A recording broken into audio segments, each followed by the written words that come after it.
Welcome to our class on the book of Daniel. As we continue to look through this book, we're towards the last section on chapter 10 in this particular lesson. This lesson was presented on Thursday evening, 18th March 2021, in a Zoom class for the British Bible School as the UK makes plans to come out of lockdown. As I mentioned, we will be in Daniel chapter 10, and also the first part of 11. The outline that we're using for this particular study is this one. So we're going to be concentrating primarily on Daniel's vision of the terrifying man in this particular chapter. And the way this will work for us, this chapter we can divide into two sections. We've got the vision itself that terrifies him in the first 9 verses, and then him being strengthened by the heavenly person. But because chapters 10, 11, and 12 all go together, we're going to do the first part of chapter 11 as well, just so that we don't have to rush through so much to get through chapter 11 in our next lesson. So we're also going to look at the rise of Greece in the first 10 verses of chapter 11. Here's our timeline just to remind us as to where we are, and these last few chapters that we've looked at have been actually a lot closer together than our arrows indicate, but at least you can see the arrows there. And chapters 10 through 12 is in probably just after that same era, so it actually should be slightly shifted over a bit, but within that sort of time period. This vision, by the way, we're going to see in chapter 11 in particular, is so detailed that some scholars conclude that it had to have been written after the event, in the mid-100s BC, during the Maccabean period, by some unknown Jew. As we mentioned before, my problem with that is that we have a translation of this entire book into Greek. We call it the Septuagint. That was made over 100 years before it was supposed to have been written. So there's no way it can be written that late. Homer Haley wrote concerning this. He said, concerning chapter 10, he says, chapter 10 is an introduction to chapters 11 and 12, which contain the most specific details of any prophecy among the prophets. But this need not be surprising because of its importance of the 3 visions that led to it, because of its revelation of the future of the people, city, and temple of God, and because of 2 laws of God. It goes on to say that chapter 11 has probably aroused more adverse criticism than any prophecy yet made by the prophets. The 2 laws, by the way, he references here in this quote are, number 1, the test of whether of a prophet, whether or not it came true, and that God could reveal things before they happened. Those are 2 laws that we know about God, because it did come true, by the way, for the Jewish people. Homer Haley went on to say that they had no excuse for believing in Jesus, because they had such a detailed prophecy. Warren Wiersbe wrote, "It's no surprise then that the radical critics have attacked the book of Daniel, and especially these chapters, because they claim that nobody could write in advance so many accurate details about so many people and events. Their scientific conclusion is that the book of Daniel is a fraud. It was written centuries after these events, and therefore it's not a book of prophecy at all. At least that's what they say. These critics can't deny the historicity of the events, because the records are in annals of ancient history for all to read and cannot be denied. Therefore, to mention their scientific theories, they must deny the reality of prophecy. Those of us who believe in a great God have no problem accepting the word of prophecy." It's worth mentioning that the basis of the rejection of Daniel 11 is because it is historically accurate. The question isn't whether this is good history, it's acknowledged that it is, but whether it was written before it happened or after it happened. The evidence, by the way, points to it being written several hundred years before it happened. Before we begin to look at this final vision, though, let's review the three previous visions, just to keep in mind what these visions were containing. Homer Haley writes, in the four visions revealed to Daniel, God progressively set forth the answer to questions concerning the four great world empires, their relation to the Jewish kingdom, and its future. Answers to Daniel's questions were made known by God's messengers of progressively greater degrees of greatness. As these messages continue, they have different messengers bringing the message who are greater than the previous one. So, if you remember, chapter 7, we saw, and again we related this to chapter 2, and the four beasts in chapter 7 symbolized the four kingdoms.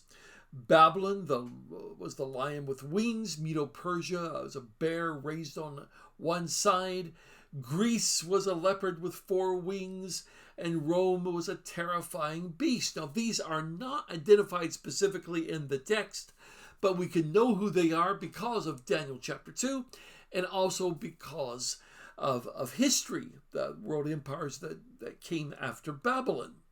The emphasis in chapter 7, if you remember, was on the fourth beast, and that explanation was given by some sort of angelic being. When we got to chapter 8, we saw a ram, and its Medo-Persia was defeated by a goat, being Greece. And these, by the way, are identified as to who they are in the text. There was one large horn, which would be Alexander the Great, which after being broken off, became four horns.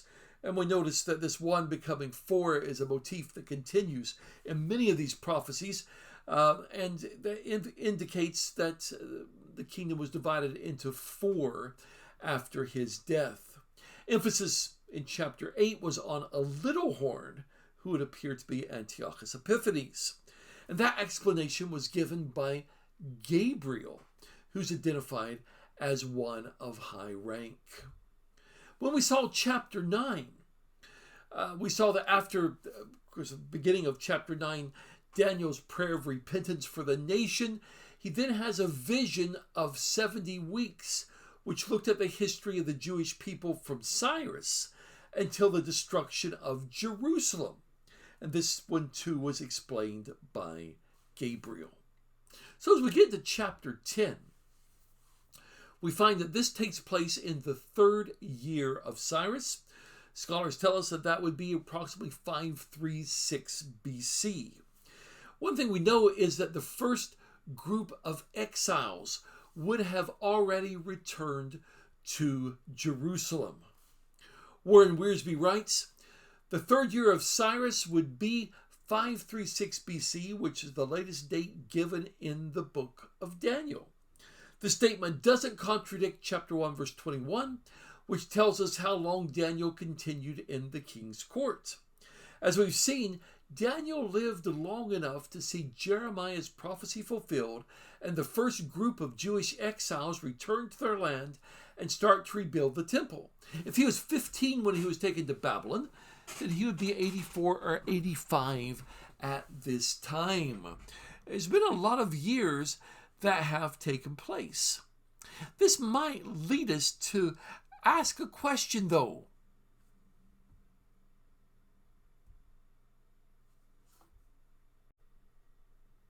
So why did Daniel not return to Jerusalem with the exiles? Well, several reasons we could speculate. There's nothing given in the text, but I think we can come up with some plausible answers. Possibly it was due to his age. Keeping in mind he's 84, 85. I wouldn't want to make a long journey on foot at that age.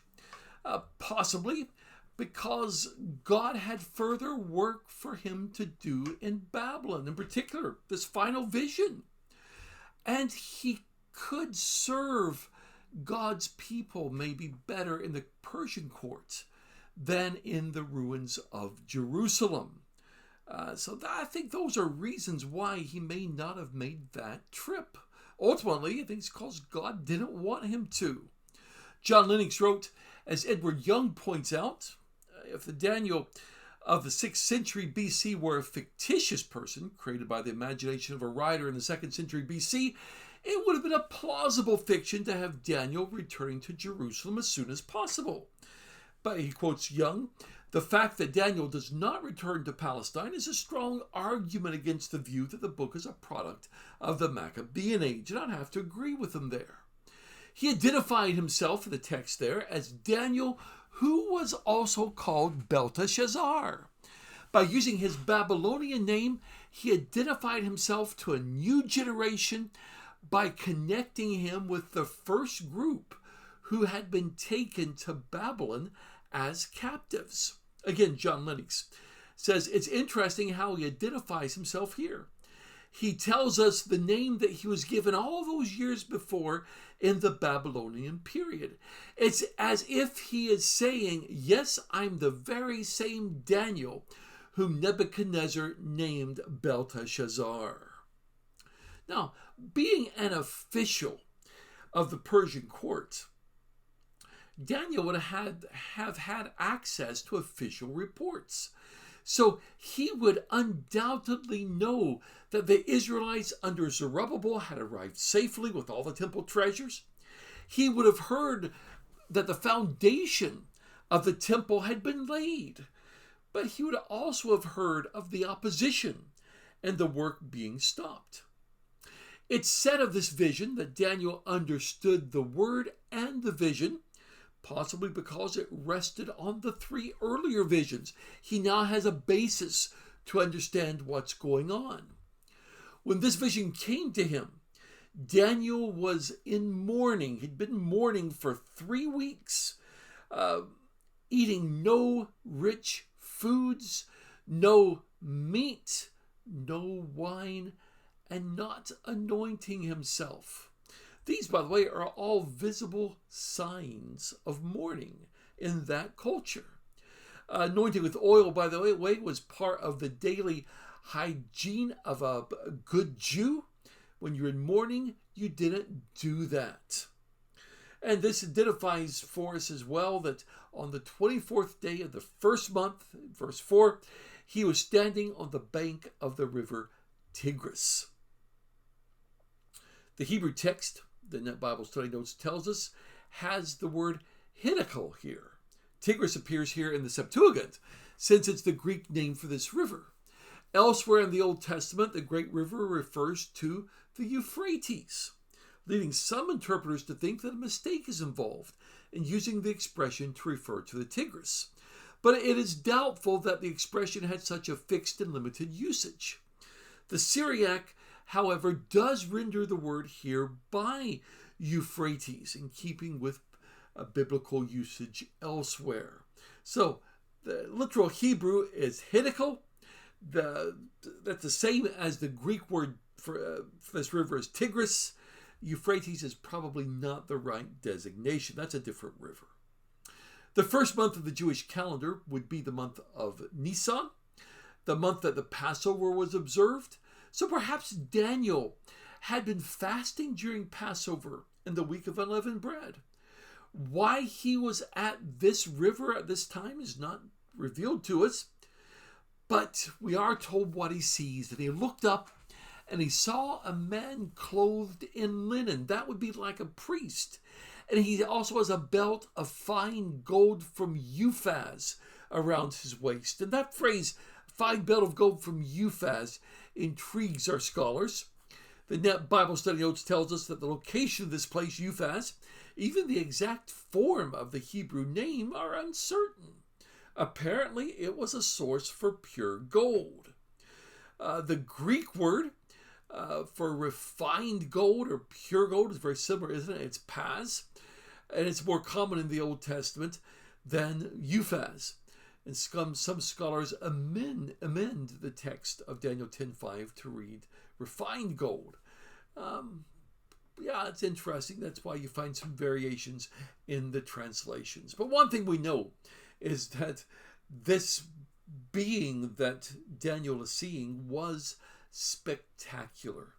His body, the text tells us, was like yellow jasper. Some translations have topaz or beryl here as well. And again, the Hebrew word translated yellow jasper is Tarshish. It appears to be a semi-precious stone, but its exact identity is somewhat uncertain. It may be the yellow jasper, although this is conjectural. It mentions other translations using chrysolite and beryl. As we mentioned, topaz is also used. So, this man, his face was like the appearance of a lightning. His eyes were like blazing torches. His arms and feet had the gleam of polished bronze.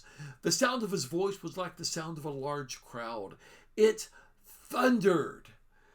Some have concluded, based on this description here being so similar to the description we have in Revelation 1, and you may have recognized this from our study of Revelation.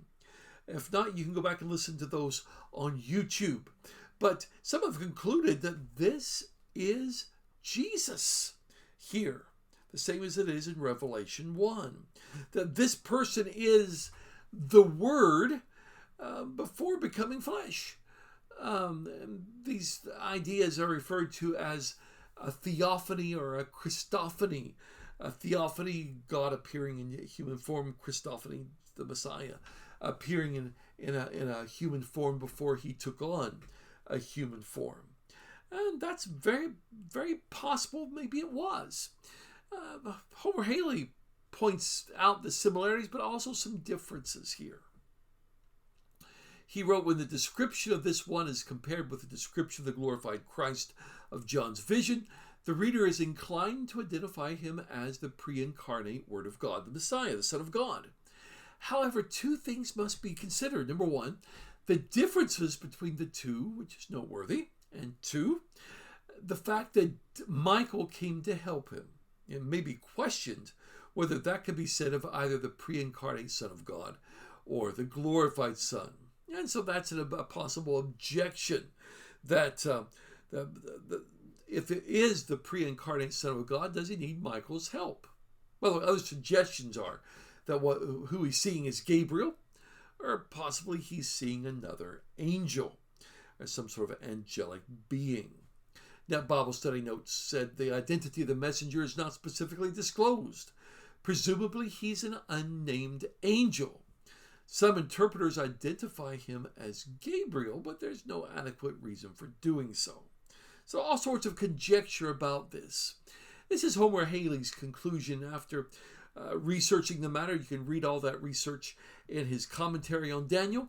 He wrote this: if one chooses to accept the angel view and rejects the pre-incarnate view, then it seems to be a decision of identity between one of God's strong or mighty angels, or one of his angels with golden girdles from which to choose. After considering the two possibilities and the nature of the vision itself, it seems probable that the heavenly visitor was the pre-incarnate Messiah, the Son of God. And he very well may be accurate. Wiersbe agreed with that in his commentary, although he believes Gabriel is also involved. John Lennox believed that this was Jesus as well. So this very well may be accurate. Christophany, if you will. One thing we do know is that everything about this being was designed to make Daniel afraid. And his message also would make him afraid, because his message was of war. And by the way, he looked like he could wage war.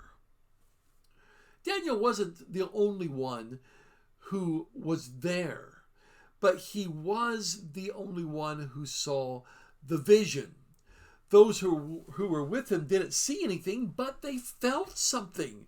They felt the presence of this being, and they were so frightened that they ran away, leaving Daniel left alone as he saw this great vision.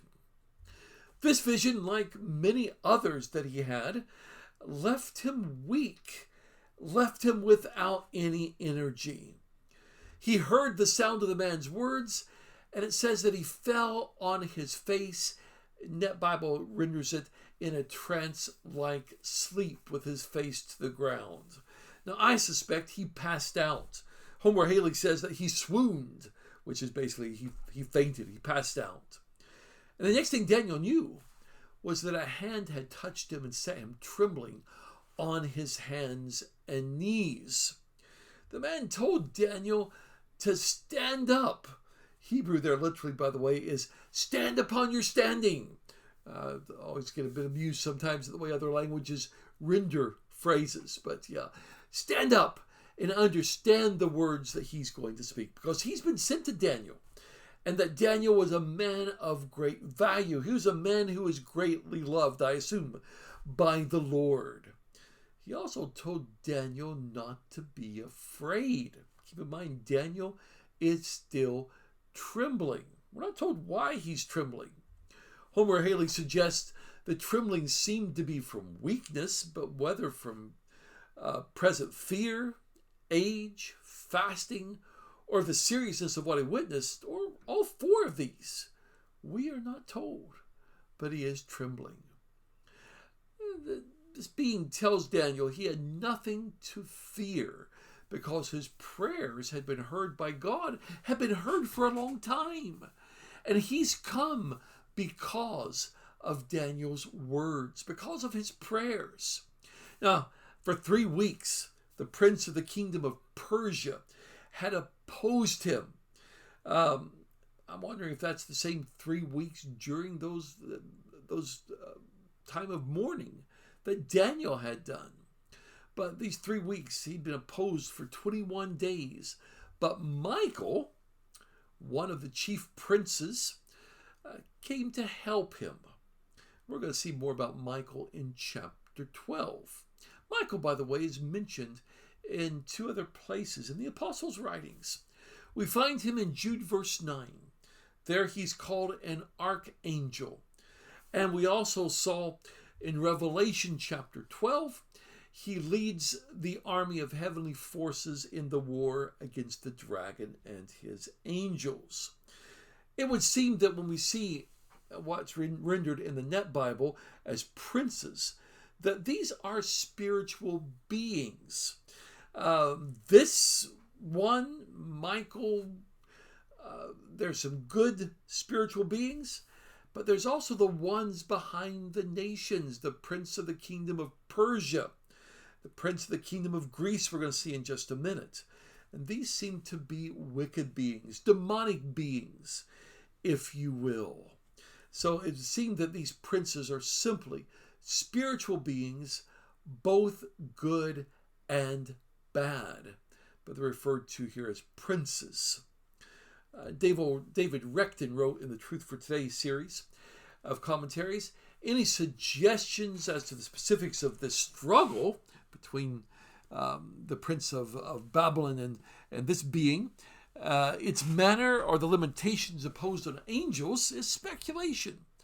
We lack the scriptural information to draw conclusions on these matters. He's absolutely correct there. This tells us that though that there is another world, if you will, beyond what we see and experience, a spiritual realm, if you will, where there are wars being fought out that seem to parallel what is going on here in our world.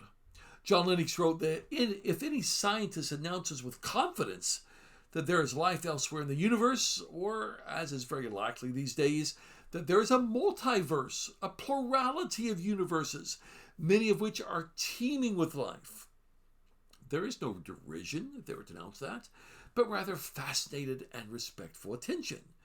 Yet when the Bible suggests that this may not be the only world or universe, and that there are other beings out there, it gets laughed to scorn. This is intellectually inconsistent and simply shows the depth of prejudice that the naturalistic worldview has generated. And I thought Lennox made an apt comment there on the way the Bible is treated by so many people. getting back to our text. While Michael took his place against the prince of Persia, this being had come to help Daniel understand what would happen to the Israelites in future days. Some translations, by the way, there have latter days, in the latter days. But this vision is for the days to come. It's for the future. By the way, depending how you translate that, depends on how people think about this. The thing is, if we just translate it future, it doesn't lend itself to speculation at all. But the phrase latter days leads many to speculate as to what it's talking about, because there's baggage attached to that phrase in the mind of many. And there's possibilities. If you hear latter days, you may be thinking about a short period prior to Jesus' final coming. And I hasten to add, that's not a biblical usage of that. That's a premillennial concept. So this is not what it's talking about at all. Some suggest it just means later or in the future. I think that is absolutely correct. Some suggest it refers to what we refer to as the Christian era. That's probably not what's being referred to here. There's not much in the text to back up that particular view. Others suggest it's the last phase of the Jews as God's people, the last phase of Jewish history. And the prophets would seem to back up that view, especially Zechariah, because he speaks of the former prophets, which would then make him a latter prophet. I think in this context here, it's simply talking about what would happen in the future without any of the other baggage thrown in here. Well, when all this happened, Daniel ended up back on the ground, flat on the ground. He's unable to speak. Possibly he's been left speechless, or maybe he's so terrified that no words would come out. Then it says, one in the likeness of a human being, some have one in the likeness of a child, came and touched his lips, and he could then speak. He told the man that the visions had had an adverse effect on him. They had left him without strength or breath. How could he talk to him? And again, one having the appearance of a human touched Daniel and strengthened him. He told Daniel not to be afraid, but for peace to be with him. Be strong. Be really strong, as the Net Bible puts it. Others, be of good courage. I like a be really strong. That's good there. And as the being spoke to Daniel, he was strengthened. So he told the man to go ahead and speak because he had strengthened him. He's now ready to hear what he had to hear. Homer Haley writes that the numerous times Daniel mentioned his weakness being relieved and his strength revived by the touches of the hand of an unnamed messenger from God should impress all believers with the confidence that God is the source of spiritual strength. One may be touched by the word of God, by the word of a friend, by the act of a friend, but in whatever the manner, God is the source. Went on to say, being strengthened by the word of the angel, Daniel was now ready for any revelation of the future trials that God might reveal. Well, the man asked Daniel if he knew why he had come. Of course, Daniel doesn't. So he then told Daniel that he was going to return to fight against the prince of Persia. And when he went out, the prince of Greece would come and he'd fight against him. It seems to be the idea here. In other words, God's war was against Persia at that time, who had power over his people. But when they were gone, it's going to be the Greeks. We see from this that even though God was using Persia to serve his purpose, it's still supported by evil powers. It's still opposing God's powers. But he's going to tell Daniel first what was going to happen. And this had been inscribed in a dependable, truthful book. No one joined him in the fight against the prince of Persia except for Michael. And he refers to Michael here as your prince. And the word for your here in Hebrew is a plural word, which suggests that Michael is the angelic prince, not only of Daniel, but also of Daniel's people, of the Jewish people. So one thing we can see going on is that there's conflict on a spiritual level between God's forces and those who are not of God. The one standing before Daniel had stood up to strengthen and protect Michael in the first year of Darius the Mede. Some have suggested maybe that coincided with Daniel being thrown in the lion's den, but we don't know. By the way, the chapter division here, end of chapter 10 going into chapter 11, is bad.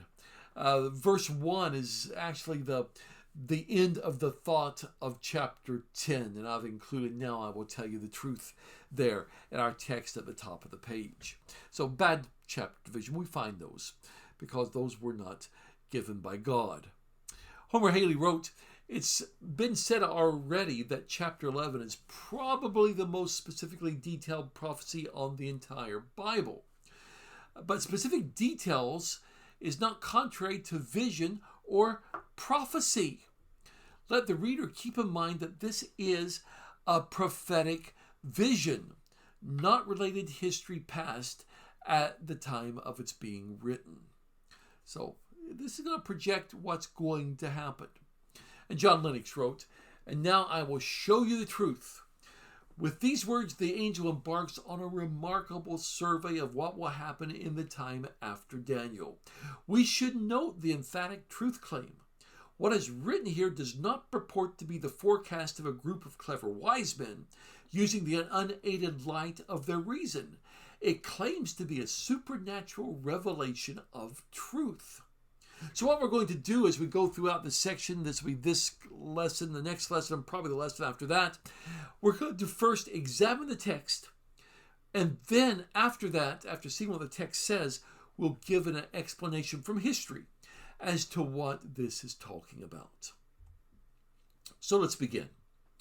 3 more kings would arise in Persia, and then a 4th one, which would be far richer than all of them. When he had become strong through his riches, he would stir up everyone against Greece. And then a powerful king would arise who would rule with great dominion and do whatever he wanted. As soon as he had arisen, his kingdom would be broken and divided toward the 4 winds of heaven, that is north, south, east, west. By the way, divided into 4. That should be telling us something here. But it's not going to be divided amongst his children, nor will it be divided according to the authority with which he ruled. It's going to be broken up and distributed to others besides these. Then the king of the south would be strong, but one of his princes would be stronger than he and would rule with great authority. After some years, they would seek an alliance with the daughter of the king of the south, coming to the king of the north to make an agreement. But she wouldn't be strong, nor would the king of the north. She would be lost along with all who supported her. From her family line would arise one who would come against the army and enter the fortress of the king of the north, and would deal with them and would win. He would carry off to Egypt their gods and idols, along with vessels and of silver and gold. And then for some years, he would refrain from attacking the king of the north. Then the king of the north would come to the king of the south, but he would return to his own land. The sons of the king of the north would continue to wage war on the king of the south, continually invading as far as his fortress. And there we will stop for this class. Question for us, though, is what is this talking about? Because this is probably not a history that we are familiar with. You can find this in world history without any problem, but it's not a history that we are familiar with. The interpretation I'm going to give for this is based on history. You can find details of this in virtually any commentary on Daniel that you want to pick up. The ones I've been reading all have the same information. Some give more than others, but it's all the same information. So let's begin. The king at this time, we know, was Cyrus. The 3 kings who followed him were these. There was Cambyses, who was his son, reigned from 530 to 522, or around about that time. Following him was one who was only reigned for a few months. We call him Pseudo-Smyrdes. He pretended to be somebody he wasn't, or something like that. So he was just for a few months there in 522. And he's followed by Darius the First Hystaspes. We know him better as Darius the Great. He had a long rule, didn't he? From around 522 to about 486. The fourth one that's mentioned here, the unusually rich king, that would be Xerxes. Xerxes was the one who used his riches to stir up opposition to Greece. But we can read a little bit about this time period in the book of Esther, because that's when that one takes place. But he devoted all his treasures and energies in an expedition against Greece, which ended up in his disastrous defeat at Salamis in 480 BC. And we can see that he ceased reigning in 486. Now, there are many other rulers Homer Haley points out over Persia, but these are the ones who would exert the greatest influence on Israel's future. These are the ones that are mentioned in the vision. Following Xerxes, the powerful king would be, and I think it's rather obvious, Alexander the Great. He reigned from 336 to 323 BC. His kingdom, as we've seen before, was broken up following his early death. It was divided between 4 of his generals who were not his sons. The strong king of the south, that would be Ptolemy I Soter of Egypt. And the kings of the south are referred to as Ptolemy.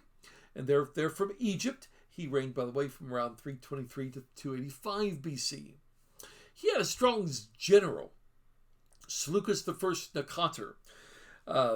And he's said to have been the only one of the 4 generals who had been a worthy successor to Alexander. And Ptolemy sent him to recover Babylon, which he did, and he gained it for himself. And the era of the Seleucids began. He set up Antioch as his capital. He became Seleucus I Nicator of Syria. So that's what happens. And the Bible Study Notes points out that throughout the remainder of chapter 11, the expressions king of the south and king of the north repeatedly occur. It's clear, however, that these terms are being used generically to describe the Ptolemaic king, that is, of the south, or of the Seleucid king of the north, who happens to be in power at any particular time. The specific identity of these kings can be established more or less successfully by a comparison of this chapter with the available extra-biblical records that discuss the history of the intertestamental period. And it's actually correct. By the way, you may be wondering why south and north? Well, it's all relative to Israel. Israel's in the middle. That to the south is Egypt. They're the kings of the south, the Ptolemies. And that to the north of Israel is Syria, the Seleucids, the king of the north. So it's all relative to Israel, because Israel, this is about Israel. The alliance that was formed between Egypt and Syria was between Ptolemy II Philadelphus, who ruled from around 285 to 246, and Antiochus II Theos, who ruled from about 262 to 246. After many years of war, he gave his daughter in marriage to Antiochus to solidify this alliance, this treaty. The daughter of the king of the south, by the way, specifically would be named Berenice. We know that she was the daughter of Ptolemy II. Philadelphus, and that she had married the Seleucid king Antiochus II Theos. Now, one of the requirements for him marrying Berenice and then this alliance being formed was he had to first divorce his wife. His wife was named Laodice. And the marriage was also on the condition that Laodice's 2 sons, also named Seleucus and Antiochus, you see a lot of the kings of the north with those names, but they had to renounce all claim to succession, that they wouldn't rule next. So the idea was Ptolemy setting up that it'll be his descendants who would rule there as well. Of course, things didn't pan out exactly the way that he had planned. Net Bible Study Notes tells me that Antiochus II eventually divorced Berenice and remarried his former wife Laodice, who then poisoned her husband, had Berenice put to death, and installed her own son Seleucus II Callinicus as the Seleucid king. So loads of intrigue going on during this period. So the one that's mentioned, the one from her family line, that was Berenice's brother, Ptolemy II Euergetes. He gained power next in the south, and he attacked the Seleucid king, Seleucus II Callinicus, who was the son of Laodice. He attacked her in revenge over Berenice, his sister, being put to death. He put Laodice to death and conquered part of the northern provinces. And from what I read, if he hadn't been called back to Egypt to deal with an insurrection, he probably would have conquered all the Seleucid lands. He returned, though, to Egypt, having captured gods and treasures. And removing a nation's gods, that was a sign of total conquest. And he lived the rest of his life in peace. He's succeeded, of course, by Ptolemy III. And the Seleucid king next attacked Ptolemy III, failed, and returned home. And we see that in the text there. His sons, he had several sons who reigned. He had 3 sons who eventually ruled, but in particular 2 are in view here. Seleucus III Cyrannus ruled from 227 to 223, and Antiochus III, also known as Antiochus the Great, from 223 to 287. I think Seleucus IV was also his son, but he's not in view here. But Cyrannus and Antiochus raised an army to attack Ptolemy Philopater, who was the son of Ptolemy Euergetes. And Cyrannus, though, was killed shortly after they set out. So it's Antiochus who's in view as we get down to the chapter 9, chapter 10, or verse 9 and verse 10 here, and we'll continue with in our next lesson. And so there we're going to stop for this particular lesson. Question for us, though, is what is in all that for us? What can we learn from Daniel chapter 10? I think undoubtedly the same lesson we've been mentioning every lesson that we've had in Daniel. We see God is in control. God is sovereign. John Lennox commented on this in his commentary. He said Daniel started his book by drawing attention to God's sovereignty over history, even as he allowed Nebuchadnezzar to defeat the king of Judah back in chapter 1, verse 2. Now, at the end of the book, he's returning to the same thing. God is still in control. And we also see from this that God will do what he says. This is predictive prophecy, and it's so detailed we see that God does exactly what God said that he would do. We also see a little bit about the kind of prayer that God hears. Homer Haley commented on this. He said 2 things characterize Daniel's prayer that are essential to everyone's prayer. And these are that the heart be set on understanding the will and purpose of the Lord, and a humble spirit that is perfectly submissive to that will. On these 2 principles, his words were heard, and the angel came because of them. His appearance was God's response to Daniel's words. We learn about prayer. We need to approach prayer with a heart set on understanding God's will, and also with a humble spirit that is submissive to God. And that's important for us as it was for Daniel. And the last lesson I want to mention here is that we can see that there's an unseen world with conflicts as serious as those in our world going on parallel to ours. And that may influence what goes on here. John Lennox commented that The angelic messenger reveals to Daniel that a battle is raging in another world that in some sense reflects and may also be reflected by the conflicts in this one. And we've ended right in the middle of those conflicts. We've got a lot more to cover in our next lesson. So thank you for joining us and watching this particular lesson. And we hope that you'll take time to continue this study as we get into chapter 11 in our next lesson. Thank you.